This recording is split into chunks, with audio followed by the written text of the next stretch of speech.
Start చేస్తున్నాను. Okay. So ఈరోజు శ్లోకము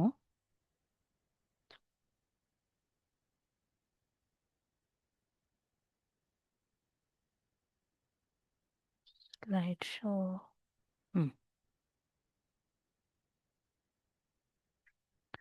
ఓకే. 4వ చాప్టర్ 6వ శ్లోకము.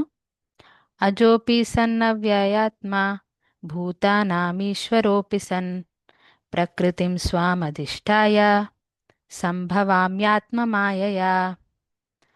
అజోపి సన్నవ్యయాత్మా భూతానామీశ్వరోపి సన్ ప్రకృతిం స్వాం అధిష్టాయ సంభవామ్యాత్మమాయయా. ఓకే.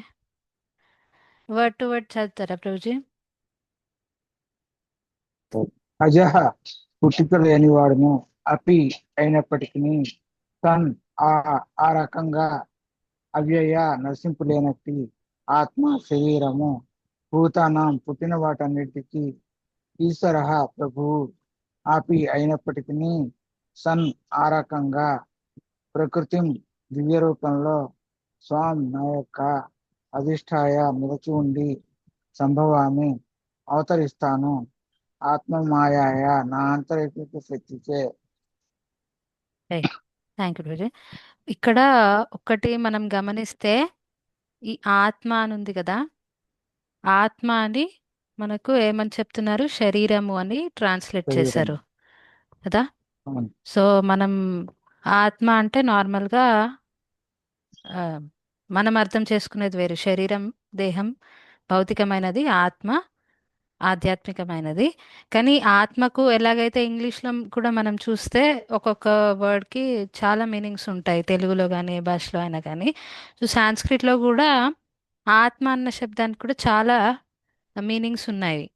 సో అది ఏంటంటే ఆచార్యుల వాళ్ళు మనకు కాంటెక్స్ట్ ప్రకారంగా మనకు దాన్ని మీనింగ్ ఇస్తారు. అందుకని కూడా మనకు ఇది ఆచార్యుల ద్వారా ఇవి తెలుసుకోవడం చాలా ముఖ్యం అన్నమాట.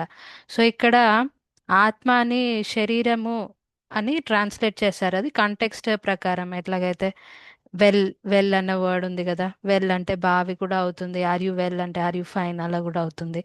సో ఆత్మకి ఇంకా చాలా మీనింగ్స్ ఉన్నాయి. ఆత్మ కొన్ని కంటెక్స్ట్లో మైండ్, మనసుకి కూడా ఆత్మ అనే వర్డ్ యూజ్ చేస్తారు. ఆత్మ నేను అని చెప్పడానికి కూడా ఆత్మ అని యూజ్ చేస్తారు. సో అది కంటెక్స్ట్ ప్రకారంగా మనం తీసుకోవాలి. ఈ కంటెక్స్ట్లో శరీరము స్పెషల్లీ ఇక్కడ భగవంతుడి గురించి చెప్తున్నారు, తన గురించి చెప్తున్నారు. సో ఆ శరీరం దాని గురించి స్పెసిఫికల్లీ భగవంతుడికి ఏంటంటే ఆత్మను దేహము రెండిట్లలో తేడా ఉండదు. దీని గురించి మనం ఈరోజు శ్లోకంలో చర్చిద్దాము. సో ఇదొకటి మనం గమనించవచ్చు. ఇక్కడ ఆత్మ మాయయ అని కూడా ఉంది. దానిలో కూడా నా అంతరంగిక శక్తి అది. ఆ దీని గురించి కూడా మనం చర్చించుతాం ఇంకా ఈరోజు. సో ఇది ట్రాన్స్లేషన్ కూడా చదువుతారా ప్రభుజీ? నేను పుట్టుక లేని వాడినైనా, నా దివ్యదేహము ఏనాడు నశించనిదైనా, నేను సకల జీవులకు ప్రభువునైనా, నా దివ్య రూపంలో నేను ప్రతి యుగంలోనూ అవతరిస్తాను. సరే, థ్యాంక్ యూ ప్రభుజీ. సో ఇది ఏంటంటే దీనికి ఒక బ్యాక్గ్రౌండ్. సో ఏమంటున్నారు ఇక్కడ, నాకు పుట్టుక అన్నది లేకపోయినా కానీ నేను అందరికీ ప్రభువుని అయినా కానీ నేను అవతరిస్తానని చెప్తున్నారు. నేను ఆంతరంగిక శక్తి ద్వారా, దివ్యమైన శక్తి ద్వారా నేను అవతరిస్తానని చెప్తున్నారు. సో చిన్న బ్యాక్గ్రౌండ్ ఏంటంటే మనం నిన్నటి శ్లోకం వరకు తెలుసుకున్నాం కదా, ఆ జ్ఞానం యొక్క దాని హిస్టరీ గురించి చెప్పారు. ఎలా వివస్వాన్ సూర్యదేవుడికి ఇచ్చారు ఈ జ్ఞానం అని కృష్ణ చెప్తున్నారు. అయితే అర్జునుడికి ఒక డౌట్ వస్తుంది ఇక్కడ. ఏం డౌట్ అంటే, కృష్ణ మీరు చూస్తే మీరు ఆ, నా నా కాలం అంటే నాకు కృష్ణుడు ఉన్న అర్జునుడి ఏజ్ దాదాపు సేమే అన్నమాట, ఒకటే టైంలో పుట్టిన వాళ్ళు. అంటే మనమిద్దరం ఒక కాలంకి సంబంధించిన వాళ్ళము. సూర్యదేవుడేమో ఎప్పుడో ఆయన ఆయన ఎప్పటి నుంచో ఉన్నారు. మీరు ఆయనకు జ్ఞానం ఇవ్వడం ఏంటి నాకు అర్థం కావట్లేదు అని ఆయన క్వశ్చన్ అడుగుతారు 4.4లో, ఫోర్త్ శ్లోకంలో. సో దానికి కృష్ణుడు ఆన్సర్ ఇవ్వడం స్టార్ట్ చేస్తారు. సో ఆ ఆ క్వశ్చన్ అడిగినప్పటి నుంచి భగవంతుడు కొంచెం తన గురించి తను మాట్లాడడం అన్నది ప్రారంభిస్తారనమాట. ఇప్పటి వరకు మనం చూస్తే ఓకే, జ్ఞానం అన్నది ఇచ్చారు కొంతవరకు, ఆత్మ, శరీరము, వీటి డిఫరెన్సెస్, ఎట్లా సెన్స్ కంట్రోల్, మనం భౌతికంగా ఎక్కువ ఎంజాయ్ చేయాలి అని అనుకోవద్దు. ఇంకా థర్డ్ చాప్టర్లో ఒక లీడర్ అనేవాడు ఎలా ఉంటారు, అక్కడ కూడా కొంచెం మాట్లాడారు తన గురించి. కాకపోతే ఇక్కడ స్పెసిఫిక్గా తన గురించి తను కొన్ని కొన్ని విషయాలు చెప్పబోతున్నారు కృష్ణ. సో ఇట్లా ఈ క్వశ్చన్ వచ్చినప్పుడు తన గురించి తను చెప్పడం మొదలు పెడతారనమాట. సో అందుకని ఈ శ్లోకము వచ్చింది ఈరోజు. సో ఆ విషయం అన్నది చెప్తున్నారు, అసలు ఏంటి, నేను ఎవరిని అన్నది. సో ఫిఫ్త్ శ్లోకంలో చెప్తారు, ఏం చెప్తారు, ఆ, ఈ ఓ అర్జున, నువ్వు నువ్వు నేను ఇద్దరం చాలాసార్లు జన్మించాము ఇంతకు ముందు, కానీ నీకు అవన్నీ ఏం గుర్తులేవు, ఆ సంగతులు ఏం గుర్తులేవు, కానీ నాకు మాత్రం ప్రతి ఒక్కటి గుర్తుంది. నాకన్నీ తెలుసు, నాకు ప్రతి ఒక్కటి గుర్తుంది. కాకపోతే నీకు ఏం అవన్నీ గుర్తులేవు, నీ పూర్వజన్మలేవి నీకు గుర్తులేవు అని చెప్తారు ము- ముందు శ్లోకంలో. సో ఇక్కడ ఈ శ్లోకంలో ఇంకా ముందు శ్లోకంలో తీసుకుంటే మనకు కొన్ని, ఒక జీవుడు ఇంకా భగవంతుడు ఈ ఇద్దరికి మధ్యలో ఏమిటి తేడాలు అన్నది మనకు క్లియర్గా తెలుస్తాయి ఈ శ్లోకాల్ని గమనిస్తే. ఆ, ఒక్క నిమిషం రోజు,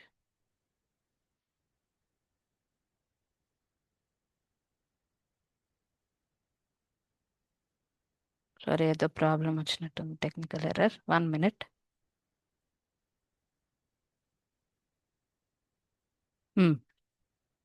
సో ఇక్కడ భగవంతుడు ఏమని చెప్తున్నారు, ఆయన ఆయనకు అన్ని గుర్తున్నాయి, ఆయనకి అన్ని తెలుసు.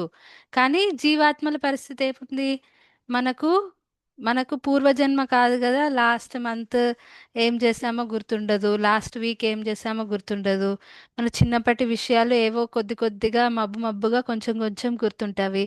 ఇంకా పూర్వజన్మ పూర్వజన్మ అయితే అస్సలు ఏమి గుర్తుండవు మనకు. ఇది ఎలా అంటే ఒక పెన్ డ్రైవ్ని ఫార్మాట్ చేసేస్తే అందులో ఏమి ఉండవు కదా, అది క్లీన్ స్లేట్ లాగా అయిపోతుంది. మన పరిస్థితి కూడా అలానే ఉంటుంది దాదాపుగా, కొంచెం కంపేర్ చేసుకోవచ్చు. ఆఫ్ కోర్స్ ఏంటంటే మన స్వభావం అన్నది అదొక్కటి ఉంటుంది, అంటే మన ఇంక్లినేషన్స్, మనకు మన ప్రవృత్తి, చెడు ప్రవృత్తి అంటే అది కంటిన్యూ అవుతుంది. కానీ మనం ఎగ్జాక్ట్గా ఏం చేసాము పూర్వజన్మలో, మనం ఏముండే, అవన్నీ విషయాలు మనకేమీ గుర్తుండవు. కొన్ని కొన్ని ఆ ఇంక్లినేషన్స్ అన్నవి క్యారీ ఫార్వర్డ్ అవుతాయి, కానీ మనం ఏం చేసావు, ఏం ఏం చేయలేదు, అవి అవి మనకు గుర్తుండవు. దీనికి కూడా ఒక రీజన్ ఉంటుంది. భగవంతుడు చెప్తాడు, మత్త స్మృతి జ్ఞానం అపోహనం చ, నా నుంచే వస్తాయి అన్నీ, ఏంటి, మెమరీ కానీ ఇంకా ఫర్గెట్ఫుల్నెస్, మనం ఏవైతే మర్చిపోతామో, ఏవైతే గుర్తుంటాయో మనకు, అదంతా కూడా భగవంతుడి వల్లనే అవుతుంది. సో భగవంతుడే మనల్ని ఆ క్లీన్ స్లేట్, మన పెన్ డ్రైవ్ని ఫార్మాట్ చేసేస్తారు. ఎందుకంటే మీరు ఆలోచించండి, ఈ జన్మలోనే మనకు ఎన్నో అనుబంధాలు, వాళ్ళు వీళ్ళు, నా ఆస్తి, నా జాబ్, ఇన్ని అటాచ్మెంట్స్ మనకు, ఇంకా పూర్వజన్మవి కూడా గుర్తుంటే మనము, మన పరిస్థితి ఎలా ఉంటుంది, మనం ఈ జీవితంని కూడా సరిగ్గా ఎంజాయ్ చేయలేం. అంటే ఎంజాయ్ ఇన్ ద సెన్స్, మనం ఇంకా చిక్కుకుపోతాం కదా, మనం ఈ జీవితంని కూడా సరిగ్గా గడపలేము, పూర్వ జీవితంని వాటి కూడా మనం వాటితోని ఏం చేయలేము. సో మనం ఒక లైఫ్ని సక్రమంగా గడపాలనే మనకు ఆ మెమరీస్, ఆ జ్ఞాపకాలన్నిటినీ తీసేస్తారు. ఆలోచించండి, పూర్వజన్మలో మనం ఇంకెవరికో పుట్టుంటాం, వాళ్ళు పూర్వజన్మలో మన పిల్లలు ఇప్పుడు ఇప్పుడు ఏదో పెద్దవాళ్ళు అయి ఉంటారు, ఒకవేళ మనం మనిషిగా పుట్టుంటే, భూమి మీద పుట్టుంటే. సో వాళ్ళు, వాళ్ళ సంగతి కింద తెలిస్తే మనదేంటి మనసు అటు ఇటు పోతుంది కదా. సో అలా అవ్వకుండా ఉండాలనే యాక్చువల్గా భగవంతుడు ఆ స్మృతులను అన్ని తీసేస్తారు. సో మన పరిస్థితి అలా, కానీ భగవంతుడు అలా కాదు, భగవంతుడికి అన్ని గుర్తుంటాయి. భగవంతుడికి ఈవెన్ పాస్టే కాదు, ఫ్యూచర్ కూడా తెలుసు. మొత్తం అన్ని త్రికాలజ్ఞులు. ఇది భగవంతుడు భక్తులు కూడా కొంత శుద్ధ భక్తుల్ని త్రికాలజ్ఞులు అంటారు. భగవంతుడు కూడా అన్నీ తెలుసు. ఆయనకు తెలియందంటూ ఏమీ ఉండదు. సో అదొక డిఫరెన్స్. ఆత్మకు, జీవాత్మకు, ఇంకా పరమాత్మ, భగవంతుడికి, భక్తుడికి. ఇంకా మనం శ్లోకంలో చూస్తే ఏం చెప్పారు ఫస్ట్? అజోపి, అజ. అజ అంటే అన్బాన్, అంటే పుట్టుక లేనివాడు అని. అంటే ఒక విధంగా చూస్తే ఆత్మకు కూడా పుట్టుక లేదు, పరమాత్మ అంటే భగవంతుడికి కూడా పుట్టుక లేదు అని చెప్తున్నారు. కానీ తేడా ఏంటంటే మనం భౌతికమైన శరీరాలను తీసుకుంటున్నాం. ఇది ఆత్మకు లేకపోయినా కానీ మనం అనుకుంటున్నాం, ఓకే మనం పుడుతున్నాం, మనం చనిపోతున్నాము, చనిపోయే తర్వాత మళ్ళీ వేరే దేహం తీసుకుంటాం, పుడతాము, చనిపోతాము. ఇదొక సైకిల్, పునరపి జననం పునరపి మరణం. సో ఇది ఒక సైకిల్ లాగా నడుస్తుంది. మనం అనుకుంటున్నాం పుడుతున్నాం, చేస్తున్నాం అని ఈ ఇల్యూజన్ లో ఉంటున్నాము. ఎన్నో శరీరాలు మార్చాము, మనకు గుర్తులేదు అవన్నీ, కానీ ఎన్నో శరీరం మనము పుట్టాము, ఎన్నోసార్లు పుట్టాము, చనిపోయాము, పుట్టాము, చనిపోయాము.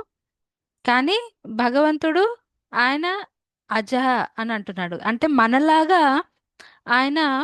సో మన మన పుట్టుక అనేది ఎలా ఉంటుంది? ప్లస్ ఫోర్స్ఫుల్గా, అంటే మనం మన ఇష్టంగా మనము ఎవరు శరీరంని, ఎక్సెప్ట్ సూసైడల్ కేసులో కాకపోతే మన ఇష్టంగా మనము శరీరాన్ని వదిలేయము. ఆత్మకు ఈ శరీరంని ఎంత ముసలైనా కానీ విడిచిపెట్టడం ఇష్టం ఉండదు. కానీ ఈ భౌతికమైన ప్రకృతి కంట్రోల్లో మనము విడిచిపెడతాము. అది ఫోర్స్ఫుల్గా జరుగుతుంది. ఇంకా వేరే జన్మ కూడా మనకి ఇష్టం వచ్చిన విధంగా మనం ఒక జన్మ తీసుకోము. మనం పలానా తల్లిదండ్రులకు పుట్టాలి, పలానా ప్లేస్లో పుట్టాలి, పలానా టైంలో పుట్టాలి, ఇవేమి మన కంట్రోల్లో లేవు. ఇది భౌతికమైన ప్రకృతి, మాయాదేవి ఆధీనంలో ఇవన్నీ జరుగుతాయి. సో మన మనం ఏంటంటే మనం భౌతికమైన మాయాదేవి కంట్రోల్ చేస్తుంది, త్రిగుణాలు కంట్రోల్ చేస్తాయి మనల్ని. ఇంకా మన జన్మ, మన పుట్టుక అన్నది ఫోర్స్ఫుల్గా, మన మరణం అన్నది ఫోర్స్ఫుల్గా జరుగుతుంది, మనకి ఇష్టం లేకుండా, మన కంట్రోల్ లేకుండా జరుగుతుంది. కానీ భగవంతుడిది అలా కాదు. భగవంతుడు ఏంటంటే ఫస్ట్ ఆఫ్ ఆల్ మనలాగా శరీరాలను చేంజ్ చేయడు. భగవంతుడి శరీరం అన్నది, ఇక్కడ ఆత్మ అని చూసాం కదా, ఆత్మ అని శరీరంని ట్రాన్స్లేట్ చేశారు. ఎందుకంటే నేను చెప్పినట్టుగా భగవంతుడికి ఆత్మ తన శరీరం రెండిట్లలో డిఫరెన్స్ లేదు. సో భగవంతుడి భగవంతుడు అవతరించడం అన్నది మనం సూర్యుడు ఉదయించడం, సూర్యుడు అస్తమించడము అలా కంపేర్ చేసుకోవచ్చు అన్నమాట. సూర్యుడు ఉదయిస్తాడు, ఉదయించినప్పుడు మనకు కంటికి కనిపిస్తాడు. ఇంకా సూర్యుడు అస్తమిస్తాడు సాయంత్రం వరకు. సూర్యుడు అస్తమించినప్పుడు అయ్యో సూర్యుడు చనిపోయాడు అని మనం అనుకుంటామా? లేదు కదండి. సూర్యుడు ఉదయించినప్పుడు సూర్యుడు పుట్టాడు ఓకే అని అనుకుంటామా? లేదు. సో భగవంతుడు కూడా అలాగే ఈ భూమి మీదకి అవతరించాడు. అవతరించినప్పుడు మన కంటి ముందు ఉన్నాడు, మన కంటికి కనిపిస్తున్నాడు. అలాగే మోషణ లీల. సో వెళ్ళేటప్పుడు కూడా, భూమి వెళ్ళేటప్పుడు కూడా ఒక లీల చేసేసి ఈ భూమి నుంచి వెళ్ళిపోతాడు. వెళ్ళిపోయినంత మాత్రాన ఆయన చనిపోయినట్టు కాదు. చనిపోయినట్టుగా అనుకుంటారు కొంతమంది అజ్ఞానంతో, కానీ అది నిజంగా ఏదో చనిపోయినట్టు కాదు. భగవంతుడికి పుట్టుక, మరణం మనలాంటివి ఉండదు. మన శరీరం ఎక్స్పీరియన్స్ చేసే అవన్నీ ఏమీ ఎక్స్పీరియన్స్ చేయడు భగవంతుడు. ప్లస్ ఏంటంటే సూర్యుడు ఇక్కడ ఉదయిస్తున్నాడు అంటే ఇంకొక చోట అస్తమిస్తున్నట్టు, ఇక్కడ అస్తమిస్తున్నాడు అంటే ఇంకొక చోట ఉదయిస్తున్నట్టు. భగవంతుడు కూడా మన దగ్గర, మన యూనివర్స్లో సూర్యుడు అస్తమిస్తున్నాడు అంటే, అంటే భగవంతుడు వెళ్ళిపోతున్నాడు ఈ భౌతిక జగత్తు నుంచి. అంటే మనకు ఎన్నో యూనివర్సెస్ ఉన్నాయి, ఇంకొక దగ్గర ఆయన అవతరిస్తాడు. అర్థమవుతుంది కదండి నేను చెప్పేది? భగవంతుడు నిత్య లీల ఎప్పుడు చేస్తూనే ఉంటాడు. ఇది మన యూనివర్స్, ఒక్క యూనివర్సే కాదు, చాలా ఉన్నాయి. ఇలా బ్రహ్మాండాలు ఎన్నో ఎన్నో ఉన్నాయి. భగవంతుడి శరీరం నుంచి ఎన్నో ఆ, బ్రహ్మాండాలు బయటపడుతున్నాయి. ఇంకా మళ్ళీ అది సృష్టి జరుగుతుంది, లయం జరుగుతుంది. ఇదొక సైక్లికల్ ప్రాసెస్. సో ఒక దగ్గర ఒక ప్లేస్లో అవతరించినప్పుడు ఆ లీల చేస్తాడు అక్కడ. ఇంకా అక్కడ అస్తమించినప్పుడు ఇంకొక చోట మళ్ళీ ఉదయిస్తారు, మళ్ళీ అవతరిస్తారు. సో ఇలా జరుగుతూ ఉంటుందన్నమాట భగవంతుడు. సో ఇది సూర్యుడు ఉదయించడం, అస్తమించడం దాంతో మనం కంపేర్ చేసుకోవచ్చు.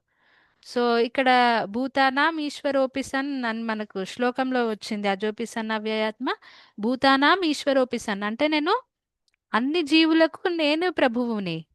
నేను ఎవ్వరికి ఆన్సర్ చేయాల్సిన అవసరం లేదు. నేను ఎవరి కంట్రోల్లో లేను. అయినా కానీ నేను అవతరిస్తున్నాను అని చెప్తున్నారు.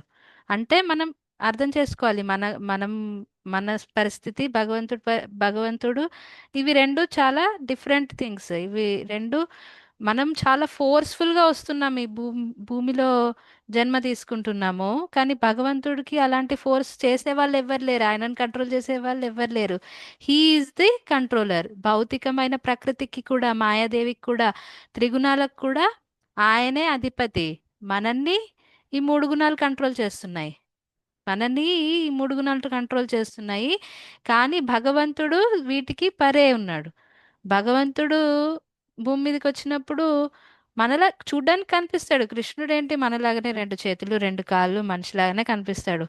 కానీ మనిషిలాగా కనిపిస్తున్నంత మాత్రాన మనము తను ఈక్వల్ అయిపోము, సమానులం అయిపోము. భగవంతుణ్ణి ఈ మూడు కంట్రోల్ చేయట్లేదు. ఆయన ఏం చేసినా ఆయన ఇష్టంతో చేస్తున్నారు. మనల్ని ఎప్పుడు మూడు గుణాలు కంట్రోల్ చేస్తూనే ఉంటాయి. సో అదొక డిఫరెన్స్. ఇంకా శ్లోకంలో ఏం చెప్పారు? అవ్యయాత్మ. అవ్యయము అంటే తగ్గిపోదు. సో మనం చూసుకుంటే మనం ఇంతకుముందు శ్లోకాల్లో డిస్కస్ చేసుకున్నాం. దేహినోస్మిన్ యథా దేహే కౌమారం యవ్వనం జర. మన శరీరం ఎలా ఉంటుంది? అది ఎగ్జాస్ట్ అయిపోతూ ఉంటుంది. ఓకే, చిన్న చిన్న పిల్లవాళ్ళగా పుడతాము, పెరుగుతాము. ఒక ఒక ఏజ్ వచ్చాక అలా కొన్ని రోజులు స్టడీగా ఉంటాము. దాని తర్వాత ప్రొడ్యూస్ పిల్లల్ని కంటాము. దాని తర్వాత మెల్లిమెల్లిగా ముసలి వాళ్ళం అవుతాము. దాని తర్వాత వానిష్ బాడీ అన్నది మాయమైపోతుంది, అంటే చనిపోతాం అంటే మరణం అంటాం దాన్ని. సో ఈ మార్పులన్నీ మన శరీరంలో ఉంటాయి. కానీ భగవంతుడి శరీరంలో మార్పులు ఉండవు. ఆయనది దివ్యమైన శరీరము. ఇప్పుడు మీకు ఒక డౌట్ రావచ్చు, భగవంతుడు చిన్నపిల్లవాడిగా పుట్టాడా లేదా? దేవకి ఇంకా వసుదేవులకు పుట్టాడుగా. పుట్టాడుగా. కృష్ణుడిగా పుట్టాడు పుట్టాడు కదా. ఉమ్. చిన్నపిల్లవాడిగా పుట్టాడు, చిన్నపిల్లవాడిగా లీలలు చేశారు, మెల్లమెల్లిగా పెద్దవాడయ్యాడు కదా. మరి మార్పులు రాలేవని నేను ఎలా చెప్తున్నాను? అయితే ఇక్కడ అవ్యయ అంటే ఎగ్జాస్ట్ అయిపోదు అని దాని అర్థం. సో మనం చూసుకుంటే కృష్ణుడు చిన్నవాడుగా కనిపిస్తున్నాడు మనకు, మెల్లిమెల్లిగా పెద్దగా అవుతున్నట్టు కనిపిస్తున్నాడు.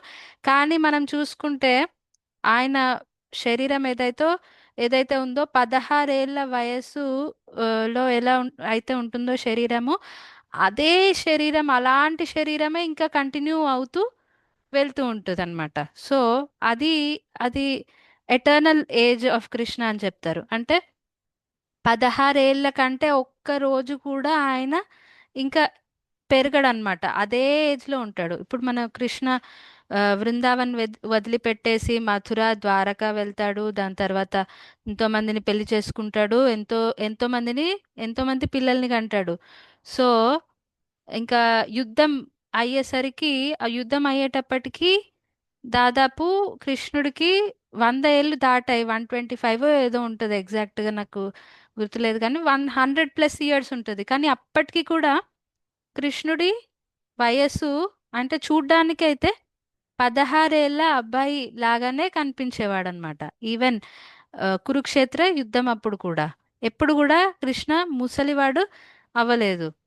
ఇంకా ఏంటంటే అది నేను చెప్పినట్టుగా అప్పటికి ఆల్రెడీ కృష్ణుడికి ఎంతోమంది పిల్లలు ఇంకా మనమళ్ళు కూడా ఉండే.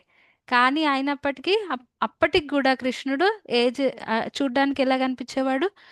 16 ఇయర్ ఓల్డ్ అబ్బాయి లాగానే కనిపించేవాడు, 16 ఏళ్ల అబ్బాయి లాగానే. ఎందుకంటే అస్- ఆధ్యాత్మిక లోకంలో ఎప్పుడు కూడా ఆయన అదేలాగా ఉంటారనమాట. 16 ఏళ్ల అబ్బాయిలా అన్ని లీలలు ఎంజాయ్ చేస్తూ ఉంటారు. సో ఇక్కడ కూడా వచ్చినప్పుడు ఆ 16 ఏళ్ళు దాటి కూడా ఎప్పుడు ఏజ్ అవ్వరు. సో చిన్న పిల్లవాడి దగ్గర నుంచి పెద్దవాడుగా ఇది యోగమాయ ప్రభావం, తన అంతరంగిక శక్తి ప్రభావం ద్వారా అలా చేంజ్ అవుతున్నట్టు మనకు కనిపిస్తుంది. కాకపోతే ఆ ఏజ్ దాటి ఎప్పుడు అవ్వరు. అదనమాట. సో ఇన్ఫ్యాక్ట్ ఇంకొకటి మనము ఆలోచిస్తే పుట్టినప్పుడు కూడా దేవకి వసుదేవులకు ఫస్ట్ కృష్ణుడు తన ఆ, తను ఏంటంటే ఒక 4 చతుర్భుజ రూపంలో ఫస్ట్ దర్శనం ఇస్తారు. చతుర్భుజ రూపంలో వచ్చినప్పుడు వసుదేవుడు ఎన్నో ప్రేయర్స్ చెప్తాడు, ఎంతో ప్రే చేస్తాడు. దేవకి మాత కూడా ప్రే చేస్తుంది. ప్రే చేసి అప్పుడు అయ్యో కంసుడు వస్తాడు, ఇలా మిమ్మల్ని చూస్తే ఏమైనా చేస్తాడు, తనకు తెలిసిపోతుందేమో, మీరు దయచేసి చిన్నపిల్లవాడుగా అయిపోండి అంటే అప్పుడు చిన్నపిల్లవాడిగా మారిపోతాడు. సో అప్పటి నుంచి ఒక నార్మల్ పిల్లవాడు ఎలా అయితే గ్రో అవుతాడో అలా గ్రో అవుతున్నట్టు మనకు కనిపిస్తాడు, పెరుగుతున్నట్టు కనిపిస్తాడు. సో ఏ మనం భౌతికంగా మనం చూసుకుంటే ఏ పిల్లవాడు కూడా ఏ తల్లిదండ్రులకు అలా చతుర్భుజ రూపంలో ఎవరికి దర్శనం ఇవ్వడు. చిన్న పిల్లవాడుగానే పుడతారు.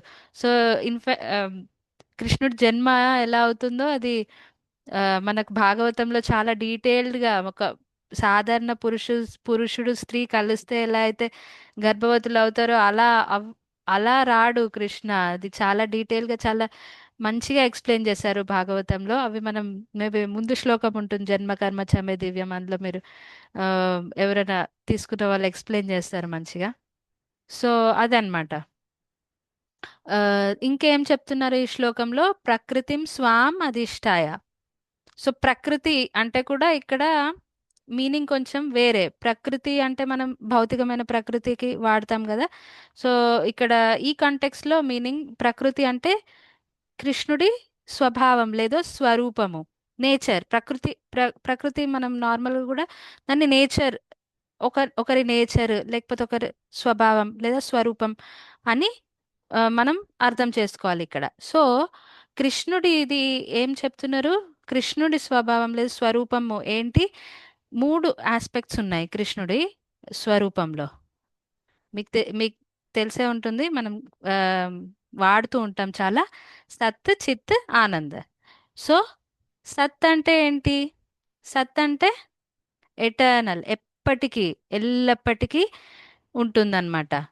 సో బిఫోర్ ద క్రియేషన్ అంటే సృష్టికి ముందు కూడా, ఈ సృష్టి లయం అయిపోయిన తర్వాత కూడా మిగిలేది ఆయన ఒక్కరే.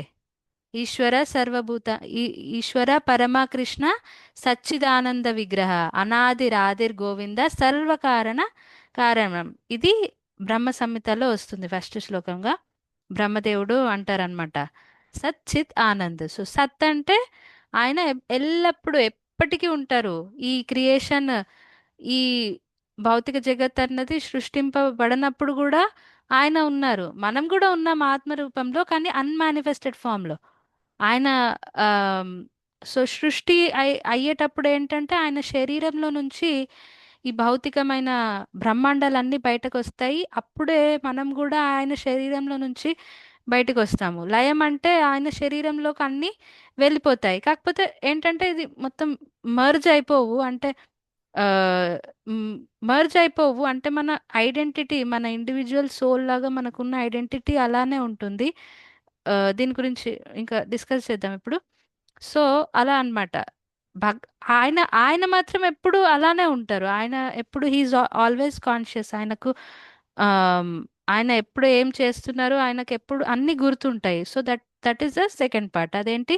నాలెడ్జ్. ఆయన అన్ని తెలిసినవాడు. మనకు పరమాత్మ స్వరూపంలో కూడా చూస్తే ఆయన ప్రతి ఒక్క అణువులో ఉంటారు కాబట్టి ఆయనకు న్యాచురల్ గా అన్ని తెలుసు. ప్లస్ అన్ని కాలాలు గురించి కూడా ఆయనకు తెలుసు, మనం ఇంతకు ముందు చర్చించినట్టు.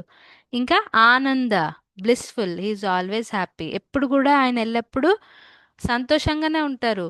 ద్వంద్వాల ద్వంద్వాలకు ఆయనకు సంబంధం లేదు. ద్వంద్వాలు మనల్ని అఫెక్ట్ చేస్తాయి.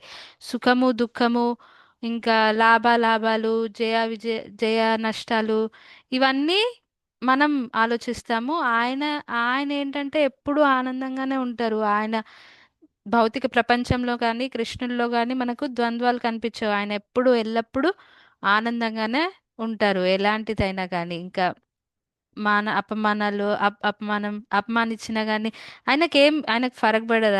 ఆయన భగవంతుడు. ఆయన ఏంటంటే ఒక ఒక ఎలిఫెంట్ ముందు వెళ్తుందంటే వెనక కుక్కలు ఎంత పెరిగినా ఆ ఎలిఫెంట్ కి ఆ ఏనుక్కి ఏం అవసరం ఉంటుంది, దాన్ని ఏం పట్టించుకోదు. అలా కృష్ణుడు ఆయన భగవంతుడు. ఇవన్నిటి గురించి భౌతికమైన విషయాలు ఆ, ఆయన లెక్క చేయాల్సిన అవసరం లేదు. సో ఆయన ఎప్పుడు ఆనందంగా, ప్లస్ ఆయన లోకంలో ఆయనకు ఎందరో మంది భక్తులు ఉన్నారు. వాళ్ళ సేవలు నిత్యం ఆయన స్వీకరిస్తూ ఉంటాడు. ఆయన ఎప్పుడు ఎల్లప్పుడూ సంతోషంగా ఉంటారు. సో ఇక్కడ చాలా మంది ఎస్పెషల్ గా మాయావాది దీని గురించి మనం చర్చిద్దామని అన్నాను కదా నిన్న. సో వాళ్ళ నమ్మకం ఏంటంటే ఆ ఈ కృష్ణుడి రూపం ఏదైతే ఉందో, సో సచ్చిదానంద్ అంటే ఎటర్నల్, సత్ అన్నది ఏంటంటే ఎటర్నల్. సో ఆ రూపం, కృష్ణుడి రూపం ఏదైతే ఉందో అది ఎప్పుడు ఉంటుంది. కానీ ఆమ్, వీళ్ళు మాయావాదులు ఏమంటారంటే ఈ రూపం అన్నది ఎప్పుడు ఉండదు, బ్రహ్మ జ్యోతి అన్నది ఉంటుంది. ఈ బ్రహ్మ జ్యోతి నుంచే ఆకారం అన్నది వస్తుంది, అవతారాలు అన్నవి వస్తాయి, భూమి మీదకి వస్తాయి. భూమి మీద కొన్ని లీలలు అవి చేసేసి ఆ మళ్ళీ ఆ రూపం అన్నది బ్రహ్మ జ్యోతిలో కలిసిపోతుంది అని ఈ మాయావాదులు అన్నవాళ్ళు నమ్ముతారనమాట.